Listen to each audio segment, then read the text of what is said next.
त्यांनी म्हटलं असेल की महाराष्ट्रात फिरू देणार नाही. प्रत्येक पक्ष असे इशारे देतात. आम्हाला अनेक पक्षांनी इशारे दिले, मग आम्ही फिरत नाही महाराष्ट्रात. तो हा काय तरी सिक्युरिटी घेऊन फिरतो, मी तर विदाउट सिक्युरिटी फिरतो. जेवढं तुम्ही भुंकणाऱ्या कुत्र्याला आवराल तेवढं ते जास्त भुंकत जातं. गावामध्ये आपण गाडी घेऊन रात्रीच्या प्रवासाला तर एकदम गाडीच्या मागे कुत्रं पळत येतं, ब्रेक मारा ते थांबून जाईल, पण तुम्ही गाडी सुसाट सोडली की ते मागं पळत राहत. तशी अवस्था या हाक्याची आहे. एकनाथ शिंदे साहेबच योग्य ती समज देतील. काही गोष्टी अशा असतात की त्या न समजण्या पलीकडे असतात, आणि काही पक्षात काही लोक असे असतात तेही न समजण्या पलीकडे असतात. साहेबांनी कधी काही उत्तर नाही दिलं, त्यामुळे इथं तर काही खालच्या पातळीची टीका नव्हतीच, फक्त टॉवेलच टाकला होता. त्याचं एवढं मनाला लावून नव्हतं घ्यायला पाहिजे भरत शेठनी. 5 जूनला देशातील खासदारांना 1 वर्ष पूर्ण होत आहे. देशामध्ये सध्या मोदी 3 सत्तेत आहे आणि राज्यामध्ये महायुतीचं सरकार आहे. खरं तर केंद्रातली जी सरकार आहे त्याचा फायदा निश्चितच राज्याच्या सरकारला होत असतो, असा इतिहास आतापर्यंत राहिलेला आहे. मात्र राज्यातील महायुतीतील तिन्ही पक्षांमध्ये सुसंवाद आहे का, नेमकं काय सुरू आहे? राज्याचे मुख्यमंत्री देवेंद्र फडणवीस एका मुलाखत देताना म्हणतात की 2 पक्ष जे सत्तेत सहभागी आहे आमच्यासोबत महायुतीचे, राष्ट्रवादी काँग्रेस आणि शिंदे शिवसेना, या पक्षांचे जे प्रमुख आहेत त्यांची कार्यकर्त्यांशी संवाद नसल्यास त्यांनी असा प्रश्नचिन्ह उपस्थित केला आहे. राज्यात हागवणे प्रकरणावरनं सत्ताधारी पक्षांना टार्गेट केलं जातं, प्रामुख्याने महिला आयोगाला टार्गेट केलं जातंय, त्यातले तर रुपाली चाकणकर. अनेक मुद्द्यांविषयी अनेक मुद्द्यांवरती आता आपल्यासोबत बोलण्यासाठी राष्ट्रवादी काँग्रेसचे आमदार अमोल मिटकरी आहेत. अमोल मिटकरी, तुमचं लेट्स ऑफ मराठीमध्ये स्वागत. प्रथमतः थँक्यू. काय सुरू आहे नेमकं महायुतीत? काय सुरू नाही, आल बेल आहे. तुम्हाला कुठं असं वाटतं की महायुतीमध्ये समन्वय नाही?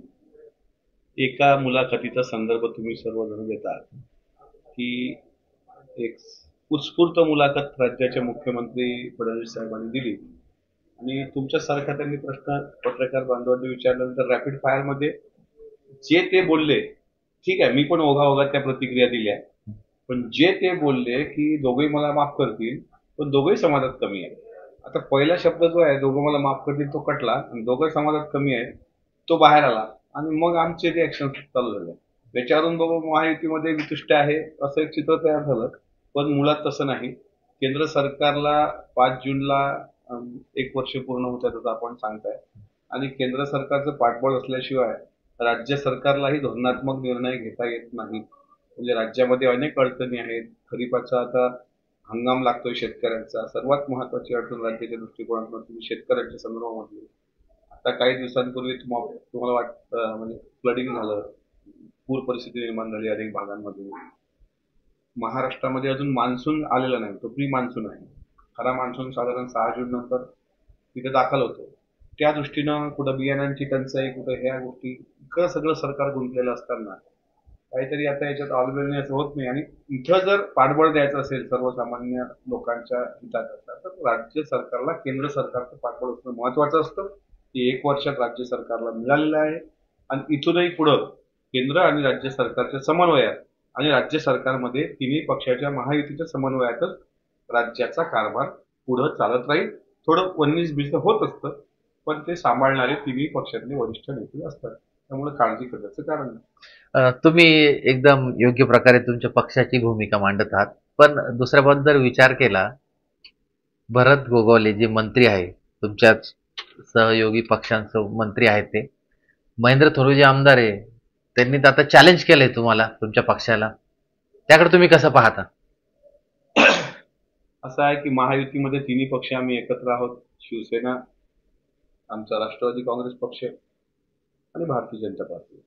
भारतीय जनता पार्टी सर्वात मोठा पक्ष म्हणून महायुतीमध्ये आहे, आणि तिघांच्याही समन्वय समितीमध्ये असं ठरलंय की तिघांनीही उत्तम समन्वय साधला पाहिजे. त्यामध्ये आमच्याकडून काही चुकलं तर आम्हाला आमच्या पक्षाकडून तंबी दिली जाते, त्यामुळे आम्ही समन्वयाचा अभाव होणार नाही अशा पद्धतीने साधारणपणे बोलत असतो. काल परवा माननीय मंत्री भरत शेठ गोगावले यांचा वाढदिवस कार्यक्रम होता, आणि तिथे एक नॅपकिन सभा पार पडली. ते मध्ये सर्वांच्या हातात नॅपकिन होता आणि नॅपकिन फिरवत होते. तिथली ती भाषणं पण मी ऐकली. मग महेंद्र साळवी साहेब असतील, महेंद्र थोरवेजी असतील, भरत शेठ असतील, प्रवीण दरेकर साहेब असतील, ही सगळीच भाषणं आम्ही सर्वांनी ऐकली.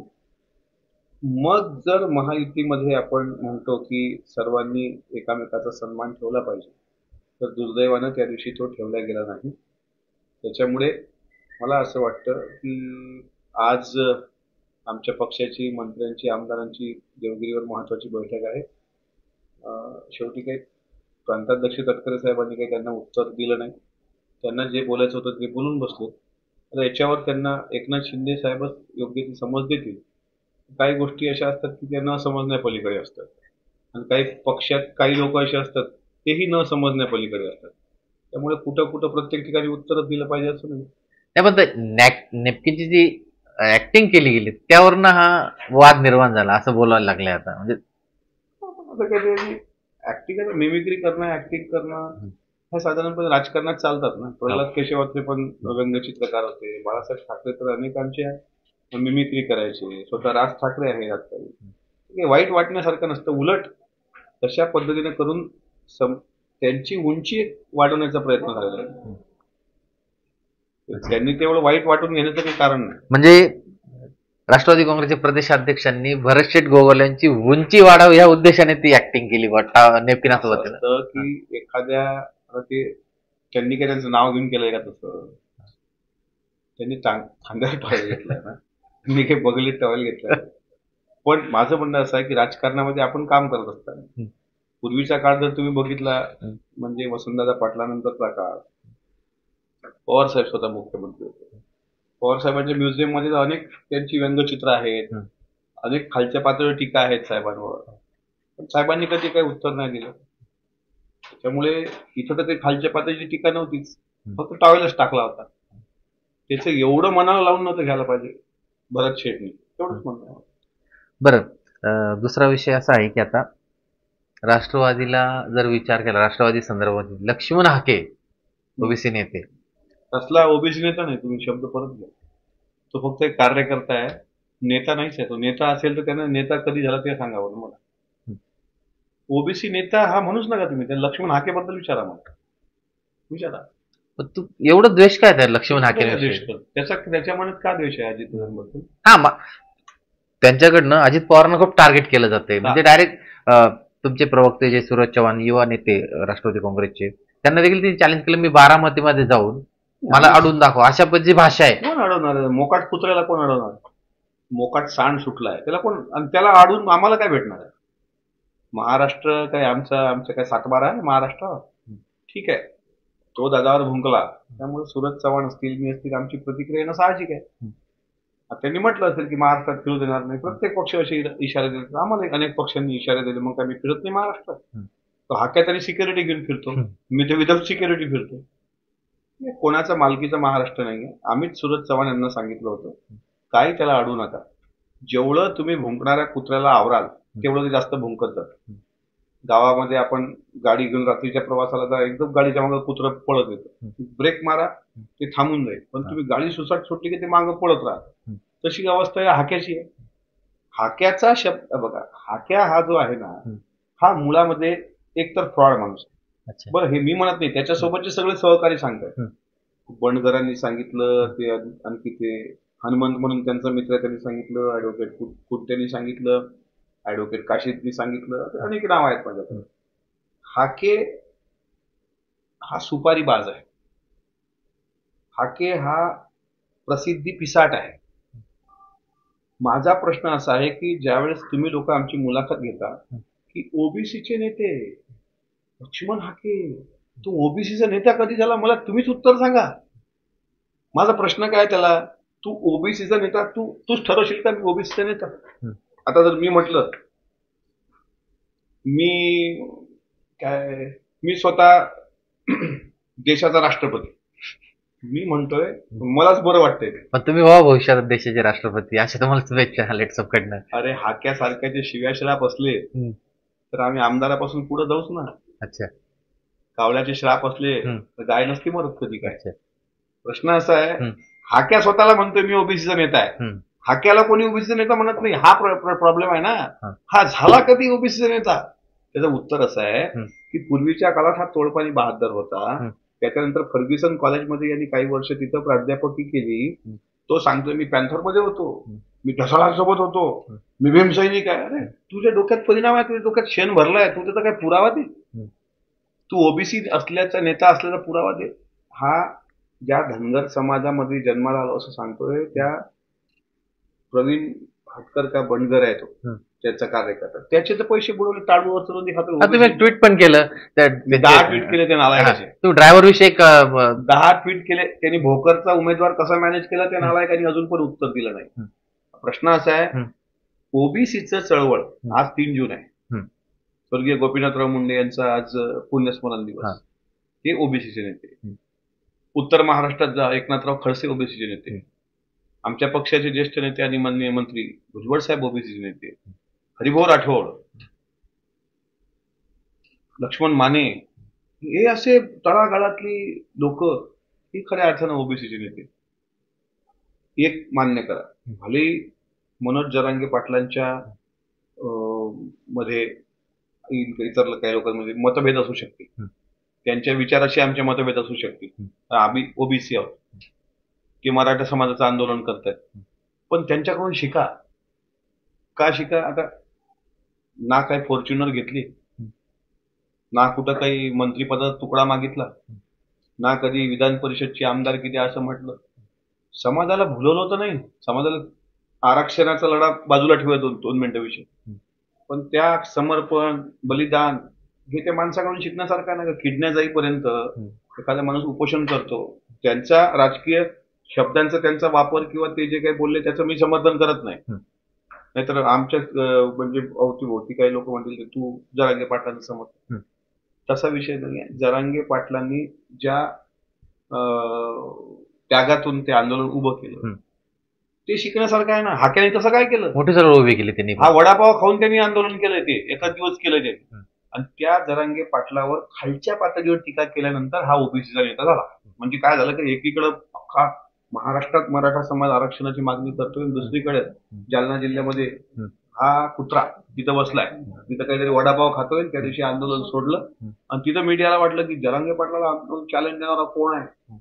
जरांगे पाटलांनी राजकीय टीका केल्या, त्यांना राजकीय उत्तरं पण दिल्या गेली. त्यांनी कोणाकोणावर काय काय टीका केल्या त्या त्या पद्धतीने त्यांना उत्तरं त्या त्या नेत्यांनी दिली. त्याच्यावर मला अधिक जायचं नाही. पण या हाकेनी त्यांच्यावर शिव्या देऊनच स्वतःला ओबीसी नेते केले. आता हे जी काही गाडी बिडी घेतो याचं पण तो उत्तर देत नाही. गाडी सुद्धा तुम्ही परभणीचे लोकसभेच्या वेळी कोण्या खासदारांनी, माजी खासदारांनी त्याला आर्थिक पाठबळ दिलं, भोकरमधून कसं आर्थिक पाठबळ मिळालं. अहो मोठा गठ्ठा आहे माझ्याकडे, त्याचं थोबाडदानं बंद ठेवावं, नाहीतर त्याच्या ढोंगणाला कापड पण राहणार नाही. त्याच्यामुळे त्याला ओबीसी नेता म्हणूच नका. त्याला ओबीसीचा नेता म्हणणं हा त्या शब्दाचा अपमान आहे, आणि त्याला कुत्रा म्हणणं हा कुत्र्याचाही अपमान आहे. तो त्यापेक्षा पुढचा आहे. पण तो थांबायलाच तयार नाही ना. कुत्रं कुठं थांबत असतं? कुत्रं थांबतच नसतं. म्हणून त्याला मोकाट सोडलंय आम्ही. उठ आणि शिव्या घालत जा अजितदादांच्या कार्यकर्तृत्वात, पण सूर्यावर थुंकल्यानंतर आपल्या थोबाळावर ते उडत असतं. त्याला कोणी काही अडवणार नाही. आता मोकाट सांडाला कोण अडवणार आहे? मग आम्ही काय त्याला हे नाही. त्याला झाकण झुल्या म्हटलं तर वाईट वाटलं. त्याचा अर्थ असा आहे की मानसिक रोगी, मनोरुग्ण. त्याला वायझेड शब्दाचा वायझेड नावाचा मराठी चित्रपट आहे. आम्ही असंच मराठी भाषेत गावरान भाषेमध्ये आपण बोलतो. सांगायचं तात्पर्य असं की हा झाकण झुल्या नकली केस हे करतोय, ओबीसीचा नेता म्हणतोय स्वतःला. आज गोपीनाथराव मुंडे साहेबांच्या समाधीवर गेला, पण तिथेही त्याला काय बोलावं याची अक्कल नसेल. कसला नेता रे, नालाय का? अण्णासाहेब डांगे ते धनगरांचे नेते होते. त्यांनी स्वतःला कधी म्हटलं नाही की मी महादेव जानकर साहेब. महादेव जानकर साहेब, हा महादेव जानकर साहेबांच्या पुढं पुढं करणारा कुत्रा, त्यांच्याच विरुद्ध त्याची काही पोस्ट होती ती आज मी टाकलेली आहे. तुझ्या जानकर साहेबांचं झालं नाही तर दुसऱ्याचा काय होशील? तू समाजातल्या लोकांनाच फसवलंय, तू ओबीसीच्या टाळवरचं लोणी खाल्लंय, बाकीचे विषय तर दूरचे आहेत. जानकर साहेबांनी आता महायुती साथ सोडून तर महाविकास आघाडी सोबत गेले ते, त्याचा काही फटका बसेल स्थानिक स्वराज्य संस्था निवडणुकीमध्ये? नाही, जानकर साहेबांनी स्वतः त्याचं स्पष्टीकरण दिलेलं आहे. आणि अर्थातच कोणालाही कमजोर समजू नये. त्यांचा रासप पक्ष सुद्धा महाराष्ट्रामध्ये अनेक ठिकाणी त्यांची पाळंमुळं आहेत, अनेक ठिकाणी कार्यकर्ते आहेत. स्थानिक स्वराज्य संस्थेमध्ये मला असं म्हणता येणार नाही की त्यांचं जाण्याने काय फायदा होईल त्या नुकसान होईल, पण फायदा होणार नाही एवढं मात्र नाही. अं, राष्ट्रवादी काँग्रेसला खरं म्हणजे अजून एक मुद्द्यावरनं जास्त टार्गेट केलं जातं ते म्हणजे पुण्यातलं हगवणे प्रकरण. त्या प्रकरणामुळे थेट महिला आयोगाच्या ज्या अध्यक्ष रुपाली चाकणकर यांनी राजीनामा द्यावा अशा पद्धतीची मागणी ही विरोधी पक्षाकडनं केली जाते. आणि त्यासाठी आज विरोधी म्हणजे महिलांचं महाविकास आघाडीच्या नेत्या महिलांचं एक शिष्टमंडळ राज्यपालांची जाऊन त्यांनी भेट घेतली आहे, त्यांनी मागणी केली आहे. याकडे कसं पाहता असं तुम्ही? आहे की विरोधी पक्षातल्या अनेक महिला पदाधिकारी त्यांना असं वाटतं की राज्य महिला आयोगाच्या अध्यक्षांना बदनाम करायचं, त्यांच्या एकंदरीत व्यक्तिमत्वावर शिंतोडे उडवायचे, त्यांना खालच्या पातळीवर बोलायचं आणि तसं करून आपण स्वतःला प्रूव्ह करायचं की ह्या नाही आहेत कॅपेबल, आम्ही आहात कॅपेबल, आम्हाला राज्य महिला आयोगाचं अध्यक्षपद पाहिजे. शेवटी सत्तेमध्ये रुपालताई चाकणकर आहे आणि त्यांनी दुसऱ्यांदा राज्य महिला आयोगाचं काम सिस्टमॅटिकली केलंय ना. महिला आयोग आपल्या दारी ही संकल्पना त्या ताईंनी रुजवली. इतकंच नाही तर मी सांगतो म्हणजे गडचिरोली असेल, चंद्रपूर असेल, त्या भागातून पूर्वी काय व्हायचं, महिला आयोगांकडे महिला जायच्या. यांनी काय केलं की महिला आयोग महिलांकडे आणला. म्हणजे लहान मुलांवरचे अत्याचाराचे प्रश्न त्यावेळेस आमच्या अकोला बिकोला भागात काही घडले, आम्हाला तात्काळ त्याबद्दल ताईला मॅसेज जरी टाकला, त्यांचे जाधव म्हणून ओएसडी आहेत, त्यांनी इम्प्लिमेंट केलं ना. वैष्णवीताई हगवण्याच्या प्रकरणामध्ये हुंडाबळी त्या ठरल्या. हगवणे कुटुंबियांनी त्यांना जो त्रास दिला, त्याच्यानंतर त्यांचा बळी गेला आणि त्या प्रकरणात न्याय भेटण्याऐवजी किंवा त्या प्रकरणाला न्याय भेटला पाहिजे याकरता आंदोलन करण्याऐवजी विरोधातल्या ज्या काही महिला भगिनी आहेत, ज्या स्वतःला नेत्या म्हणतायत, त्या फक्त रुपालीताई चाकणकर बरोबर एकेरी भाषेमध्ये काय भेटतंय तुम्हाला. म्हणजे एखाद्या माणसाला टार्गेट करताय हे आम्ही समजू शकतो ना, पण एका स्त्रीला इतके लोक तुम्ही टार्गेट करताय. आणि परवा 300वा जयंती महोत्सव आपण अहिल्याबाई होळकरांचा साजरा केला. शेवटी त्या पण एक महिला आहेत रुपालीताई, यांचं फक्त राजकीय असूयेपोटी होत असलेल्या त्यांच्या टीका टिप्पण्या आहेत, त्यात दुसरं तिसरं काही नाही. हगवणे कुटुंबाला न्याय भेटलाच पाहिजे ही भूमिका जशी तुमची आहे, जशी माझी आहे, तशी रुपालीताई चाकणकरांची पण आहे. त्यांना काय वाटतं की त्यांना न्याय नको भेटायला. त्याचा असा देखील आरोप आहे की जे असे वाद असे त्यांचा जो हिअरिंग असेल ती पक्ष कार्यालयात घेतली गेली असा देखील ते आरोप करतायत. कुठे घेतलं गेली पक्ष कार्यालयात हिअरिंग तर कलानगर मधल्या याच्यातच घेतल्या गेली ना, राज्य महिला आयोगाच्या कार्यालयामध्ये. पक्षाची बैठक त्या प्रदेशच्या अध्यक्ष आहेत, महिला प्रदेश अध्यक्ष म्हणून पक्षाच्या महिला भगिनी ज्यावेळेस येतात जिल्ह्यातून विविध स्तरातून, त्याच्या बैठका घ्यायचा त्यांना अधिकार आहेच. म्हणून काही राज्य महिला आयोगाची सुनावणी करता पक्ष कार्यालयामध्ये रुपालीताई येऊ शकतील, पण रुपालीताईसोबत काम करणारे प्रशासकीय अधिकारी नाही येणार. हा आरोप आहे आणि आरोपाला काही कुठलं बूळ नाहीये. काहीतरी आपल्याला आरोप करायचे म्हणून करत राहायचं. पण आता बकरी ईद सण आहे, मोठ्या प्रमाणावर बकरीची कत्तल केली म्हणजे सणाला जात असते, ते एक प्रकार असतो त्यांचा बळी देण्याचा. तर मंत्री नितेश राणे यांनी म्हटलं की ज्या पद्धती हिंदूंचे सण साजरे होतात तर अनेक ठिकाणी पर्यावरणपूरक साजरी करा. त्यांनी देखील म्हटलं की बकरी देखील पर्यावरणपूरक साजरी करावी. म्हणजे कशी करावी? हा, या विधानाकडे तुम्ही त्यांना विचारा ना. हा, बळी दिला गेला नाही पाहिजे असं त्यांचं म्हणणं आहे. इनडायरेक्टली बकरीचा बळी दिला गेला नाही पाहिजे, बकरी वाचवली पाहिजे. हा बरं, मग त्याला काही पर्याय असेल ना. समजा काय म्हणता येईल की बा इको फ्रेंडली गणेशोत्सव. हा, म्हणजे मोठ्या मूर्ती आपण पीओपीच्या न बनवता छोट्या शाडूच्या मूर्ती बसवायच्या आणि त्या बुडवायच्या. किती लोक पाडतात हे? निसर्ग एकरूप नाही पाडत. आता नितेश राणे मंत्री आहेत की हे विसरत आहेत वारंवार की आपण मंत्री आहोत. जर ते मंत्री आहेत, मंत्रिपदावर आहेत, तर त्यांनी इको फ्रेंडली काय म्हणतात तुम्ही शब्द? इको फ्रेंडली बकरी साजरी करायची. आता म्हणजे थोडक्यात कसं आता बळी दिला म्हणजे रक्त परत काय येतं, आपल्या देशाचा संविधानाचा जो विषय आहे त्या संविधानामध्ये फंडामेंटल राईट्स आहे. त्या संविधानाच्या उद्देशिकेमध्ये श्रद्धा व उपासनेचे अधिकार हे संविधान कर्त्याने दिलेले आहेत. आपल्या देशामध्ये अनेक समूह आहेत, अनेक जाती आहेत, भिन्न जाती, भिन्न प्रथा, भिन्न परंपरा. तसा बकरी ईदमध्ये मुस्लिम समाजाची एक प्रथा परंपरा आहे. बोकडबळीची प्रथा तुळजापूरला आहे की नाही? आमच्या बहिरम नावाचं तीर्थक्षेत्र आहे, आता बंद झाली माझ्या माहितीप्रमाणे, अनेक ठिकाणी बंद झाल्या. तुळजाभवानीच्या ठिकाणी किंवा अनेक ठिकाणी कुळदैवत असतात, अनेक ठिकाणी कुळदैवत असतात, किंवा लग्नाच्या पूर्वी सुद्धा बोकळ बळी दिला जातो. असे अनेक प्रकार आहेत. नवस बोलल्या गेला तर बोकळ बळी दिला जातो. माझं म्हणणं आहे फक्त तो मुस्लिमांनाच तेवढा रूल लागू करू नका. नाही नाही, हा तुमचं अगदी बरोबर. माझं म्हणणं कसं आहे की बोकड बळी दिला जाऊ नये याच्यावरती त्यांचा आक्षेप आहे.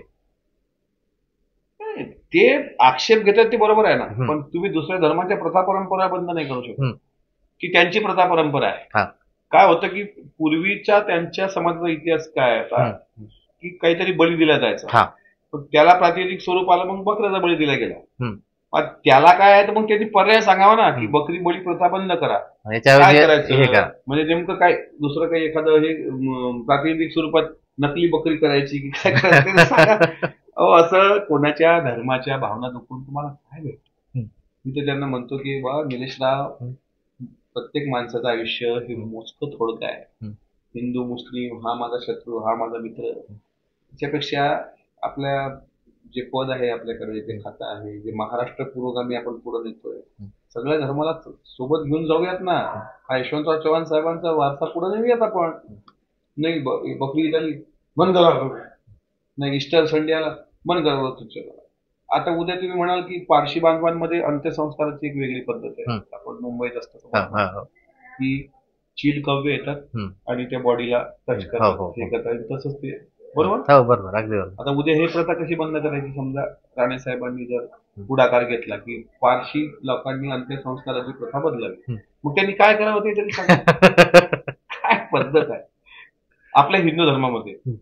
देहाला जाळतात, अग्नी जिवंत शरीराला जाळलं तर तो गुन्हा आहे, पण मृत शरीराला जाळणं ही सुद्धा पद्धत मग सतीदानाची पद्धत जशी होती, फक्त हे मेल्यानंतरच आहे. म्हणजे तुम्ही बॉडीला जाळतच आहे ना. अनेक गावात तर असं आहे की बॉडीचं प्रेत इकडून फेकतात, रस्ता नसल्यामुळे तिकडे उचलतात, तिकडे जाळतात. त्या पण प्रथा परंपरा चुकीच्या आहे. त्याच्याकरता काही ठोस काम करा. पण असं तुम्ही प्रत्येक गोष्टीत पाहत बसले की आता गौरी गणपती उत्सव येतो. आता सगळे चाकरमाने कोकणात जातात. आम्ही विदर्भात आहोत किंवा विदर्भाची लोक, आम्ही पण 7-8 दिवस गौरी गणपतीचा उत्सव करतो. आमच्याकडे शाकाहारी नैवेद्य असतो, कोकणामध्ये मांसाहारी नैवेद्य असतो. म्हणजे तुम्ही कोकणात रिलेटेड असतं ना, मग त्याच्यामध्ये मटण पण येतं, चिकन पण येतं, खेकडा पण येतो, सगळ्याच गोष्टी येतात. मग उद्या काय म्हणणार तुम्ही. आम्ही मानतो की गुरुवार दिवस जर असला आमच्या भागात, संकष्टी असली, गुरुवार असला किंवा एकादशी असली, त्या दिवशी मटणाला पाहणं सुद्धा पाप सांगितलेलं आहे. मग आता अशा ठिकाणी समजा आता कोकणामध्ये गुरुवारीच गौरी गणपतीचं आगमन झालं, म्हणजे जेवतात त्या दिवशी तुम्ही नैवेद्य दाखवताना कोकणी पाहुणचारच दाखवता ना, सुवासिनी माहेर वाशिनीला. ते कसं बंद करणार. त्यांचे कोकणातलाच विषय आहे तो. मग ते बकरी असो का खेकडा असो, प्रत्येकाला आपापली चव, आपापले अधिकार, श्रद्धा, उपासनेचे बाबासाहेब आंबेडकरांचे संविधान दिलेले हे विसरतात का नितेशराव. मध्ये फक्त त्यांनी सांगावं का बकरीच्या ऐवजी आम्ही कोणाचा बळी द्यायचा. एक शेवटचा प्रश्न घेतो. तो प्रश्न त्यांच्या संदर्भातच आहे. तुम्ही त्यांचा एक व्हिडिओ बघितला, ते एका केसमधून न्यायालयाने त्यांनी निर्दोष त्यांना सांगितलेले की ते मासा फेकला नाही. मग त्या अधिकाऱ्याने सांगितलं नाही, मी बघितलंच नाही, तो माझ्याकडे मासा फेकलाच नाही. त्याकडे कसं असं, म्हणजे अशा पद्धतीचे व्हिडिओ बघून किंवा अशा पद्धतीच्या निकालानंतर सामान्य लोकांमध्ये चर्चा सुरू झाली, चर्चा रंगते की आता धडधडीत दिसतंय समोर. या व्हिडिओकडे किंवा या स्टेटमेंटकडे कसं तुम्ही बघतात. मुळामध्ये त्यांनी एका अधिकाऱ्यांसोबत मासोळीच्या संदर्भातल्या विषयावर चर्चा केली. त्या अधिकाऱ्याने चुकीचे उत्तर दिले. त्यांच्या एका कार्यकर्त्यांनी बकेट आणली, मासे फेकले टेबलवर. हा झाला इंडोर इन्सिडेंट, जो सीसीटीव्ही मध्ये किंवा मोबाईल मध्ये झाला. आता ज्या वेळेस त्या अधिकाऱ्यांनी अशी काहीतरी तक्रार दाखल केली असेल, त्याची सुनावणी झाली, जज जे बसलेले असतात कोर्टाचे, ते म्हणतात मासोळ्या फेकल्या हे तुम्ही म्हणता, पण याचा पुरावा काय. याचा पुरावा मला दिसतोय, पण त्यांच्या समोर शेवटी पुरावा त्यांनाही दिसला असेल, जज न्यायाधीश असतील, पण ऑन द रेकॉर्ड आर्ग्युमेंट करणाऱ्या वकिलांनी तो पुरावा द्यायचा असतो. तो सादर केला नाही. अगदी बरोबर. वकिलांनी तो सादर केला नाही, तो त्यांनी पाहिला नाही, वकिलांनी सादर केला नाही, म्हणजे तो घडलाच नाही प्रसंग. अशा अनुषंगानं न्यायाधीशांनी तो निर्णय दिला की असं काही झालंच नाही. पण वस्तुस्थिती असं आहे की ते घडलंय. म्हणजे आहे ऐसा देव वदवावी वाणी, नाही ऐसा मनी अनुभवावा, असं ते झालं. हे मला वाटते 2025 मध्ये शॉकिंग केस आहे असं मला वाटतं. शॉकिंग केस ना? शॉकिंग केस. ओके, धन्यवाद तुम्ही लेट्सअप सोबत संवाद साधल्याबद्दल. हे होते राष्ट्रवादी काँग्रेसचे आमदार अमोल मिटकरी यांनी लेट्सअप सोबत मुक्त संवाद साधला आहे आणि अनेक विषयावरती त्यांनी आपलं मत देखील व्यक्त केलं आहे. कॅमेरा पर्सन संदेश पाटोळेसह प्रशांत गोडसे, लेट्सअप मराठी, मुंबई. सोशल मीडियाच्या भाऊ गर्दीत विश्वासार्हतेने चकाकणारे नाव म्हणजे लेट्सअप मराठी. सगळ्यांना, सगळ्या नागरिकांना ती स्पीच, ती लेट्सअप वरील मुलाखती म्हणजे विचारांचा खजिना. त्यानंतरच्या निवडणुकीमध्ये मला सोडून गेले. बातम्या केवळ वस्तुस्थिती सांगणाऱ्या, न प्रोपगंडा, फक्त जनतेचा अजेंडा. क्योंकि आने वाला कल जाने वाला है, जाने वाला कल आने वाला है. राजकारण, मनोरंजन असो की क्रीडा क्षेत्र, महाराष्ट्राची स्पंदने संवेदनशीलतेने टिपणारे माध्यम म्हणजे लेट्सअप मराठी. जगासोबत एक पाऊल पुढे राहण्यासाठी लेट्सअपचे ॲप, सोशल मीडिया आणि वेबसाईट सोबत कनेक्टेड रहा.